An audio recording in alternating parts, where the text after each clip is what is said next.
Hello student, in this video we are going to discuss about national health planning in India. So इस video में हम ये पढ़ने वाले हैं कि गवर्नमेंट ऑफ इंडिया ने किस तरीके से इंडियन हेल्थ को इंप्रूव करने के लिए या इंडियन पॉपुलेशन हेल्थ स्टेटस को मेंटेन करने के लिए कौन से कमीशंस बनाए, कौन से स्ट्रैटेजीज अपनाई, किस किस प्लानिंग को उन्होंने रन किया है, कौन से ऑर्गेनाइजेशन की हेल्प से उन्होंने इंप्रूव करने की कोशिश की है इंडियन हेल्थ पॉपुलेशन को।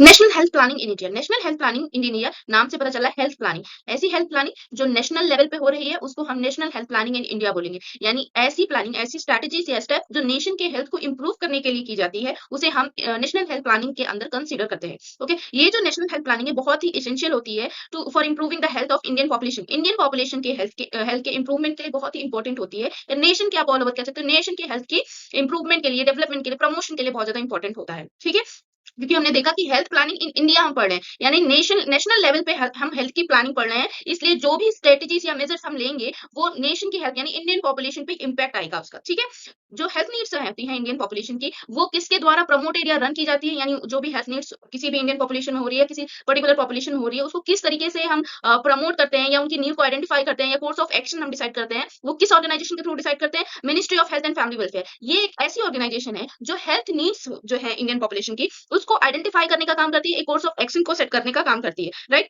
अब ये जो ministry of health and family welfare है वो एक ऐसा ऑर्गेनाइजेशन है जो दूसरे different different kind of organization के या स्कीम जो भी स्कीम्स आती हैं उनकी हेल्प से हेल्थ को इंप्रूव करने का काम कर रही है इंडियन नेशन में, राइट। यानी हेल्थ को इंप्रूव करने के लिए एक हमारे पास एक ऑर्गेनाइजेशन है, वो ऑर्गेनाइजेशन अपनी सब ऑर्गेनाइजेशन की हेल्प से क्या करेगी? हेल्थ को इंप्रूव करने का काम करेगी। जैसे कॉलेज में प्रिंसिपल होते हैं ना, अब प्रिंसिपल एक होता है, वो प्रिंसिपल अथॉरिटी देता है कोऑर्डिनेटर को कि आपको अपने क्लास से ये काम करवाने हैं। वो कोऑर्डिनेटर हेल्प किसकी ले सकता है? सारे सब्जेक्ट टीचर की हेल्प ले सकता है। उसी तरीके से नेशनल हेल्थ प्रोग्राम में ministry of health and family welfare principal की तरह काम करेगा और वेरियस जो स्कीम और ऑर्गेनाइजेशन होगी वो कोऑर्डिनेटर और सब सब्जेक्ट टीचर की तरह वर्क करेंगे, राइट।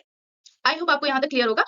देन नेक्स्ट फर्दर हम देखते हैं नेशनल हेल्थ प्रोग्राम को अगर हम ब्रॉडली पढ़ने की कोशिश करें तो उसमें दो चीजें हमको पढ़नी है, 5 ईयर प्लान एंड कमिटीज पढ़नी है। ठीक है, पहले हम फोकस करेंगे कमिटीज के ऊपर, देन आफ्टरवर्ड्स हम 5 ईयर प्लान को डिस्कस करेंगे। तो नेशनल हेल्थ प्रोग्राम मैंने एनएचपी लिखा है या नेशनल हेल्थ प्रोग्राम होगा, इसको मैंने इस तरीके से रिप्रेजेंट किया ताकि आपको अच्छे से समझ में आ जाए, बट एग्जाम में इस तरीके से आपको रिप्रेजेंट नहीं करना है। अच्छा, अभी आपको ये समझना है, नेशनल हेल्थ प्रोग्राम हो गया, नेशनल हेल्थ प्रोग्राम हमने पढ़ लिया। अब नेशनल हेल्थ प्रोग्राम को अगर हम देखें, हमने देखा यहाँ पे कि ministry of health and family welfare एक ऐसा ऑर्गेनाइजेशन है जो हेल्थ स्टेटस को इंप्रूव या डेवलप करने का काम कर रही थी इंडियन पॉपुलेशन में। ठीक, अब ये नेशनल हेल्थ प्रोग्राम किसी ना किसी ऑर्गेनाइजेशन की हेल्प लेगी, तो उसने ऑर्गेनाइजेशन का हेल्प लिया, ministry of health and family welfare, right.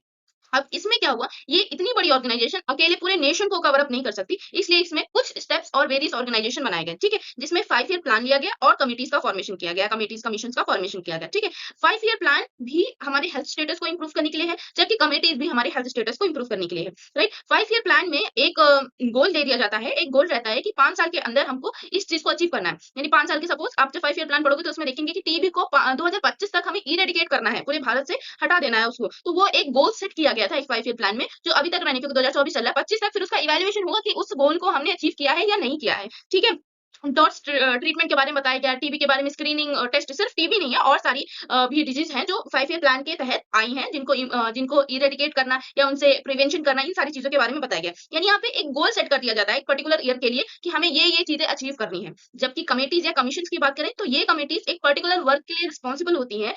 जैसे कि हमने देखा है कि कॉलेजेस में क्या होता है, एसएनएम होता है, स्टूडेंट नर्स एसोसिएशन होता है, जिसमें डिफरेंट डिफरेंट कमिटीज बनती है, mess committee, dance committee, cultural committee, हर एक कमिटी एक डिफरेंट वर्क के लिए ऑथराइज होती है और उसके लिए ये वर्क करती है। उसी तरीके से यहाँ कमिटीज का फॉर्मेशन होता है, डिफरेंट डिफरेंट वर्क के लिए फॉर्मेशन होता है कि एक कमिटी हमारे सीएचसीपीएससी के बारे में सोचेगी, एक कमिटी हमारे ट्रेनिंग्स के बारे में सोचेगी, कमिटी मैन पावर के बारे में सोचेगी, हॉस्पिटल ऑर्गेनाइजेशन के बारे में सोचेगी। ये सारी कमिटीज, डिफरेंट डिफरेंट कमिटीज के बारे में हमें पढ़ना है। तो इस वीडियो में आज हम कमिटीज से स्टार्ट कर रहे हैं, फर्दर आने वाले वीडियोज में हम 5 ईयर प्लान तक भी इसको कंटिन्यू करेंगे। ना हम कमिटीज के बारे में देख लेते हैं, कौन-कौन सी कमिटीज हैं। यहाँ पे मैंने लिस्ट कर रखा है कमिटीज, कौन-कौन सी कमिटी है, किस-किसके बारे में हमें पढ़ना है। सबसे पहले कमिटीज क्या होती हैं ये हम डिस्कस कर लेते हैं। तो कमिटीज या कमीशन जो होते हैं वो किसके थ्रू अपॉइंटेड होते हैं? गवर्नमेंट ऑफ इंडिया के थ्रू अपॉइंटेड होते हैं। मैंने आपको ऑलरेडी पिछले स्लाइड में बताया कि ये जो कमिटीज हैं या 5 ईयर प्लान है किसके थ्रू अपॉइंटेड है, कौन इसको रन कर रहा है, गवर्न कर रहा है? गवर्नमेंट ऑफ इंडिया इसको गवर्न करने का काम कर रही है। ठीक है, इनका अगर हम काम देखें तो इनका काम क्या है? एग्जामिन करना है, जो भी इश्यूज या चैलेंजेस आ रहे हैं हेल्थ केयर सेक्टर में उसको एग्जामिन करना है, उसको फाइंड आउट करना है। ठीक है, इनका पर्पस क्या है? ये टाइम टू टाइम रिव्यू कर सके जो करंट सिचुएशन है रिगार्डिंग हेल्थ स्टेटस, जो भी कंट्री का हेल्थ स्टेटस है उसको टाइम टू टाइम रिव्यू करना। अब 5 ईयर प्लान को तो दे दिया गया कि भई 5 साल तक आपको ये चीज़ आपको अचीव करनी है, ये गोल अचीव करना है। लेकिन उस दौरान जो प्रॉब्लम्स आ रही हैं, उसको कौन हैंडल करेगा? उसको कौन रिव्यू करेगा या उसके रिगार्डिंग कौन कोर्स ऑफ एक्शन सेट करेगा? तो कमिटीज़ हैं, वो जो एक्शन सेट करेंगी। तो इनका क्या काम है? टाइम टू टाइम रिव्यू करना है, जो करंट सिचुएशन ऑफ जो हेल्थ है एक इंडियन पॉपुलेशन की, उसको रिव्यू करने का काम करना है, बेसिकली एग्जामिन करने का काम करना है, जो ऑलरेडी हम लोग पढ़ चुके हैं।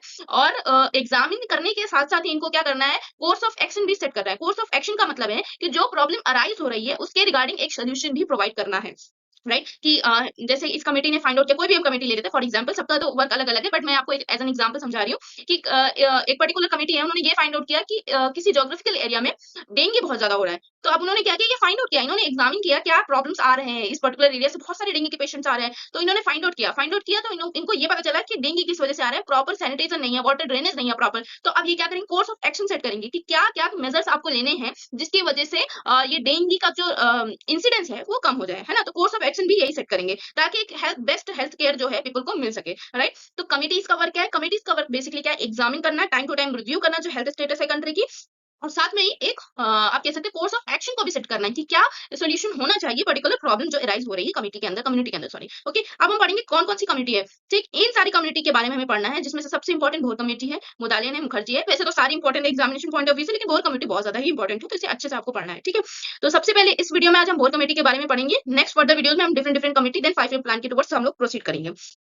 Bore committee. अच्छा, बोर कमिटी का यहाँ पे मैंने आपको डेट मेंशन कर रखा है। बोर कमिटी एक आप देख रहे हैं, एक इंटरवल में डेट दिया हुआ है, 43 से 46 तक डेट दिया हुआ है। अब 43 टू 46 तक डेट क्यों दिया हुआ है? जबकि एक जो कमिटी बनती है उसका डेट ऑफ फॉर्मेशन होता है, एक स्पेसिफिक डेट होती है। लेकिन आप यहाँ देख सकते हैं ड्यूरेशन मैंने लिखा हुआ है। ड्यूरेशन क्यों लिखा हुआ है ये भी हम समझ लेते हैं। सबसे पहले बनने वाली कमिटी हमारी बोर कमिटी है, और ये इसका फॉर्मेशन आप कह सकते हो, इसका फ्रेमिंग हो चुका था 1943 में। फ्रेमिंग होने का मतलब ये नहीं कि वो रन में कमिटी आ चुकी है। फ्रेमिंग होने का मतलब है रन यहाँ पे बन चुकी है कमिटी, सारी चीजें अपॉइंट हो चुकी है, बट उसको रन नहीं किया गया है। ठीक है? तो रन इसको कब किया गया? कमेटी जब बनी है तो 1943 में बनी है, लेकिन रन कब किया गया? 1946 में इसको रन किया गया है। ठीक है? जैसे पहली बार जब कोई चीज़ बनती है तो सारी चीज़ें हम सेट कर लेते हैं, ऐसी होनी है, इस तरीके से होनी है, सारी प्लानिंग स्ट्रेटजीज हम सेट करके रखते हैं। बट उसको रन करने के लिए हमें बहुत सारी सोर्सेज़ की ज़रूरत होती है। तो same as it is board committee के साथ भी हुआ है कि ये 43 में तो सब कुछ हो चुका था, फॉर्मेशन हो चुका था। बट जो इनिशिएशन था, मतलब जो रनिंग की प्रोसेस थी, वो कब स्टार्ट हुई, या आप कह सकते हो जो अमेंडमेंट हुआ था, जो पारित हुआ है, वो कब हुआ है? 46 में ये पारित हुआ है, 1946 में ये पारित हुआ है। तब से ये रन स्टार्ट, मतलब आप कह सकते हो तभी से 1946 से ये रन करना स्टार्ट हुआ है बोर कमेटी, राइट? अच्छा, बोर कमेटी को हम दूसरे नाम से भी जानते हैं, जो कि एग्जाम में बहुत ज्यादा एमसीक्यू के फॉर्म में आता है, health survey and development committee के नाम से भी जाते हैं। तो एमसीक्यू के फॉर्म में अगर पूछा जाता है health survey and development committee किसको हम कहते हैं, तो बोर कमेटी आपका आंसर होना चाहिए। ये बोर कमेटी का दूसरा नाम क्या है? Health survey and development committee है, राइट? इसकी चेयरमैन की बात करें तो सर जोसेफ बोर इनके चेयरमैन है, और इनका एम क्या था? अब जैसे नाम में क्या लिखा, सर्वे एंड डेवलपमेंट कमेटी, यानी सर्वे कर रहा है और डेवलपमेंट कर रहा है। डेवलपमेंट किसका करेगा? हेल्थ स्टेटस को इंप्रूव करने का डेवलपमेंट करेगा, राइट? तो ये इनका एम है कि जो भी करंट सिचुएशन है, पोजीशन है हेल्थ के रिगार्डिंग, क्या लिखा हुआ है? The aim of committee was to survey the existing position regarding the health condition and health organization. Health जो हमारी ऑर्गेनाइजेशन है और हेल्थ की जो कंडीशन है उसको सर्वे करना, उसको टाइम टू टाइम रिव्यू करना, एग्जामिन करना, जो ऑलरेडी हम लोग पढ़ चुके हैं कमिटी का क्या वर्क होता है, ठीक है? उसको एग्जामिन करना, टाइम टू टाइम रिव्यू करना, और एक रिकमेंडेशन देना, यानी कोर्स ऑफ एक्शन सेट करना। वो भी हम पढ़ चुके हैं कि कमिटी का काम क्या होता है? कोर्स ऑफ एक्शन को सेट करना काम होता है। तो जो रिकमेंडेशन देते हैं हम, और सर्वे करना और रिकमेंडेशन देना ही बोर्ड कमेटी का काम है, in order to improve the public health system in India. Public health system यानी इंडियन पॉपुलेशन के हेल्थ सिस्टम को इंप्रूव करने के लिए जो सर्वे हो रहा है, सर्वे के साथ-साथ जो रिकमेंडेशन दी जा रही है, जो फर्दर डेवलपमेंट है, वो किसका काम है? बोर कमेटी का काम है, यानी health survey and development committee का काम है। सर्वे किया, नाम से पता चल रहा है। अब नाम से आप इसका एम भी लिख सकते हैं। सर्वे कर रही है, जो भी एक्जिस्टिंग पॉपुलेशन है, ठीक है? और फर्दर रिकमेंडेशन दे रही है ताकि जो भी हमारा हेल्थ स्टेटस है, उसमें डेवलपमेंट हो सके, ठीक है? अच्छा, अब इनके रिकमेंडेशन क्या-क्या थे? इन्होंने क्या रिकमेंड किया था? ये किस चीज़ पे वर्क कर रहे थे? इसके बारे में पढ़ेंगे। यही बहुत ज़्यादा इंपॉर्टेंट है इस पर्टिकुलर सेक्शन का, ठीक है? अब रिकमेंडेशन क्या था? Remodelling of health services in India. दूसरा था emphasis of integration of curative and preventive services at all the level. ठीक, इन्होंने 2 लेवल दिए थे कि रीमॉडलिंग ऑफ हेल्थ सर्विसेज, जो हेल्थ सर्विसेज अभी तक चली जा रही हैं, उनमें थोड़ा इंप्रूवमेंट करना, उनको दोबारा से फ्रेम करना, रिस्ट्रक्चर करना, और जो क्यूरेटिव और प्रिवेंटिव सर्विसेज हैं, वो ऑल लेवल पे, जितनी भी लेवल सीएससी, पीएससी, हमारे सब सेंटर, जितने लेवल्स हैं हमारे हेल्थ ऑर्गेनाइजेशन पे, उस पे एम्फेसिस करना, उन पे क्या करना है, इम्प्लाई करना, राइट? सो इनका जो मेजर था, यानी आप कह सकते हो जो भोर कमेटी के जो मेजर थे, रिकमेंडेशन थे, वो 2 टर्म पे बेस्ड थे। एक शॉर्ट टर्म था, एक लॉन्ग टर्म था। सबसे पहले हम शॉर्ट टर्म पढ़ लेते हैं। शॉर्ट टर्म इनका मेजर था, one primary health centre was suggested for a population of 40,000, यानी इन्होंने कहा एक प्राइमरी हेल्थ केयर, यानी पीएचसी को सजेस्ट किया जाता है हर 40,000 पॉपुलेशन में। यानी इनका कहना था एक 40,000 की पॉपुलेशन को देखने के लिए पीएचसी होना चाहिए, यानी प्राइमरी हेल्थ केयर सेंटर होना चाहिए। और उसके साथ-साथ कितने स्टाफ होने चाहिए, ये बहुत ज्यादा इंपॉर्टेंट है, इसलिए बहुत अच्छे से आप लोग सुनिएगा इसको। उन्होंने ये बोला कि 40,000 की पॉपुलेशन पे कुछ स्टाफ भी होने चाहिए, जिसमें से 2 डॉक्टर्स होंगे, 2 नर्सेस होंगे, 4 पब्लिक हेल्थ नर्सेस होंगी, 4 मिडवाइफ होंगी, 4 ट्रेन्ड डाइस होंगी, 2 सैनिटरी इंस्पेक्टर होंगे यानी जिसको इन्फेक्शन कंट्रोल नर्स भी बोलते हैं, 2 हेल्थ असिस्टेंट्स होंगे, 1 फार्मासिस्ट होगा, आपका जो 4th क्लास एम्प्लॉयी होता है, 5th अदर क्लास एम्प्लॉयी, यहाँ पे 4th क्लास एम्प्लॉयी जो होगा 5 जो 4th क्लास एम्प्लॉयी होंगे उनका प्रेजेंस होना है। यानी इतने सारे हमारे स्टाफ मेंबर प्रेजेंट रहेंगे किसमें, एक प्राइमरी हेल्थ सेंटर में जो 40,000 पॉपुलेशन के ऊपर या फिर 40,000 पॉपुलेशन या रेंज में फॉर्म किया जाएगा, ठीक है, या एस्टेब्लिश किया जाएगा। यानी इनका शॉर्ट टर्म क्या था, 40,000 अगर पॉपुलेशन है तो एक पीएचसी को एस्टेब्लिश करना है,